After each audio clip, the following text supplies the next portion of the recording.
আজকে প্রথম বাবাকে মায়ের গায়ে হাত তুলতে দেখলাম। এর আগে কখনো এমনটা দেখিনি, তাই অনেকটাই চমকে গেলাম। একটা পুরুষ সারাদিন বাসায় কাজ করে সন্ধ্যা হলে কেন বাসায় ফেরে? একটু মানসিক শান্তির জন্য। এই শান্তিটা আমার বাবা আমার মায়ের কাছ থেকে কখনোই পায়নি, অন্তত আমি তো কখনো দেখিনি। আমি বারান্দায় বসেছিলাম, মা রান্নাঘরে রান্না করছিল। বাবা কোথায় থেকে তাড়াহুড়া করে এসে মাকে রান্নাঘরে যে সজোরে একটা থাপ্পড় মারলো। দেখে মনে হলো হাতের 5টা আঙ্গুলের ছাপ যেন গালে বসে গেছে।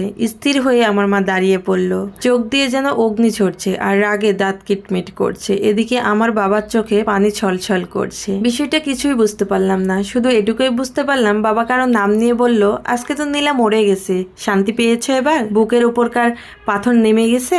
এই বলে বাবা হন হন করে বাড়ি থেকে বের হয়ে চলে গেল।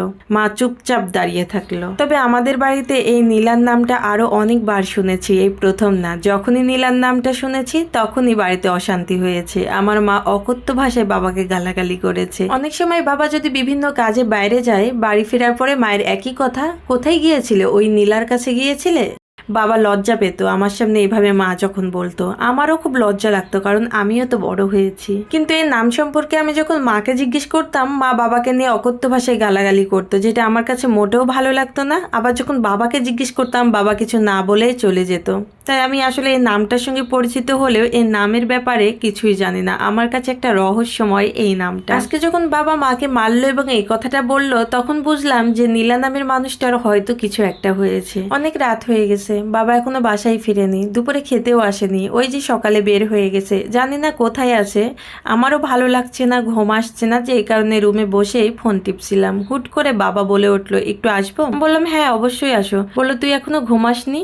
যদি না ঘুমাস তাহলে একটু কথা বলতাম। আমি বললাম হ্যাঁ বলো, আমারও ঘুম আসছে না, তুমি কথা বললে আমার ভালোই লাগবে। তারপরে পড়ার টেবিলের কাছ থেকে চেয়ারটা নিয়ে যেয়ে বাবাকে দিলাম এবং আমিও বসলাম। বাবা মাকে বললো, তুই অনেকটা বড় হয়েছিস, তোকে কিছু কথা বলার আছে, তুই যেটা জানিস না। আজকে ভাবছি তোকে সবকিছু বলবো। অনেক কষ্ট সহ্য করেছি, অনেক কথা শুনেছি, তুই জিজ্ঞেস করেছিস আমি কখনো বলিনি, আর কিভাবে বলবো ভেবেও পাইনি। তো আজকে মনে হলো কথাগুলো তোকে জানানো উচিত। আমি বললাম হ্যাঁ বলো। বাবা বলতে শুরু করলো আমি আমার বাবা মায়ের একমাত্র সন্তান ছিলাম এবং অনেক বাধ্য ছিলাম। পড়াশোনায় অনেক ভালো ছিলাম, যেই কারণে আমি ঢাকায় এসে পড়াশোনা করি এবং এখানেই যখন একটা চাকরি পাই তখন আমি গ্রামে ফিরে যাই। বাবা মা আমার জন্য একটা মেয়ে দেখে তারপরে আমাকে বিয়ে দিয়ে দেয়। এই বিয়েতে আমার কোনো রকম মত ছিল না, তারপরেও আমি না বলতে পারিনি, কারণ আমি বাবা মায়ের বাধ্য ছিলাম। যাই হোক বিয়ে করি, মনকে মানিয়ে নিতে চাচ্ছিলাম, কিন্তু ওই মেয়েটার সঙ্গে আমার কিছুতেই পড়ছিল না, যেই কারণে আমি বাধ্য হয়ে ঢাকাতে এসে তোর মাকে বিয়ে করি এবং এখানেই আমি সংসার শুরু করি, তুই হোস। তারপরে আমাদের এই তো জীবন চলছে। তোর মা আমার ব্যাপারে সবকিছু জানতো, এমনটা নয় আমি কিছু লুকিয়েছি, আমি সব বলেছি। কিন্তু আমাকে ভালোবাসি বলে আমাকে বিয়ে করেছিল তোর মা, কিন্তু সেই ভালোবাসার সম্মানটুকু তোর মা রাখতে পারেনি, যে কারণে আমি জীবনে কখনো সুখী হতে পারলাম না। তবে আর একটা কথা তোকে জানানোর আছে, গ্রামে আমার একটা মেয়ে আছে।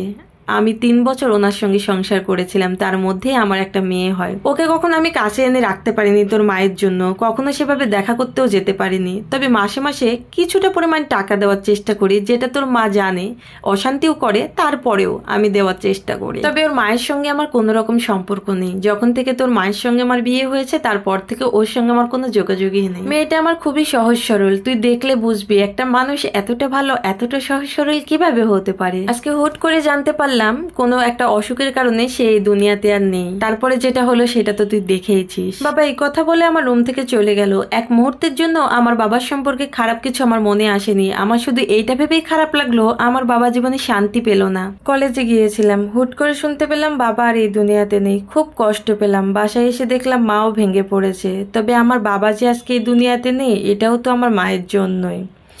এভাবে 3-4 দিন চলে গেল। হুট করে মনে হলো আমার তো একটা বোন আছে, বাবা বলেছিল।